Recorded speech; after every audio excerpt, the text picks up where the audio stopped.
उपकूल समाचार Utkarsh Odisha make in Odisha conclave 2025 कार्यक्रम उपस्थापक Shekhar Das Utkarsh Odisha make in Odisha conclave 2025 कार्यक्रम अवसर में मुख्यमंत्री श्री मोहन चरण माझी आज जनता मैदान ठारे ओडिशा रे पुंजीनिवेश पाई आग्रही थिबा विभिन्न कंपनी सीईओ मानक सहित स्वतंत्र भावे आलोचना करिसेंती। एही आलोचना रे इस्पात, green energy, green ammonia, green hydrogen, Akshay शक्ति, केमिकल्स, सेमिकंडक्टर, आईटी, सीमेंट भली क्षेत्रर प्राय 100 ऊर्ध्व प्रतिष्ठित कंपनी सीईओ माने अंशग्रहण करथिले। ଏହି ବୈଠକରେ ମୁଖ୍ୟମନ୍ତ୍ରୀ କହିଛନ୍ତି ଯେ ଓଡ଼ିଶାରେ ପୁଞ୍ଜିନିବେଶ ପାଇଁ ବର୍ତ୍ତମାନ ପ୍ରକୃଷ୍ଟ ଅବସର। ଆଜିର ସମୟରେ ଓଡ଼ିଶାର ଜିଡିପି ଦେଶରେ ସର୍ବୋଚ୍ଚ ସ୍ତରରେ ରହିଛି।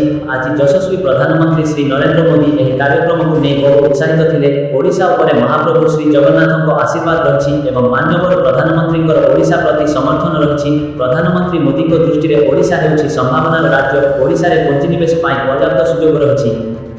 से पुणी कही ओडिशार प्रति जिले में आम शिल्प प्रतिष्ठा लक्ष्य रखीचु। एथिपाई आम भित्तिभूमि विकास करुछु। राज्य में रेलपथ, सड़क पथ और पोर्ट सेक्टर विकास करा जाउछि, जद्वारा कि आज मालकानगिरी भली सीमांत अंचल में शिल्पानुष्ठान प्रतिष्ठा हेबाकु जाउछि। यह संपृक्त अंचलगुड़िकर आर्थिक अभिवृद्धि में सहायक हेबा सहित युववर्ग को व्यापक नियुक्ति प्रदान करिबो।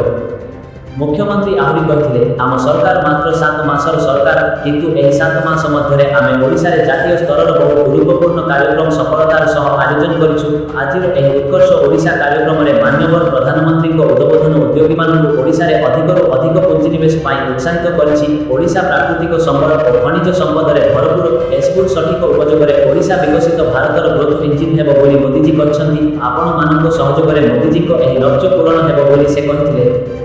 कार्यक्रम में मुख्य शासन सचिव श्री मनोज आहूजा स्वागत अभिभाषण रखी अंशग्रहणकारी समस्त कंपनी गुड़ी ओडिशा को स्वागत कर उद्योग स्थापन निमंते समस्त सुविधा सुजोग सरकार तरफ जोगाई दियाजिबो बोली कहथिले। सीआईआई महानिर्देशक श्री चंद्रजीत बानार्जी अधिवेशन को संचालन करथिबा बेले पीडब्ल्यूसी अध्यक्ष श्री संजीव कृष्ण कार्यक्रम में उपस्थित रही निजर सुचिंतित मत व्यक्त करथिले। मुख्यमंत्री अतिरिक्त मुख्य शासन सचिव श्री निकुंज बिहारी धर उपस्थित थिले।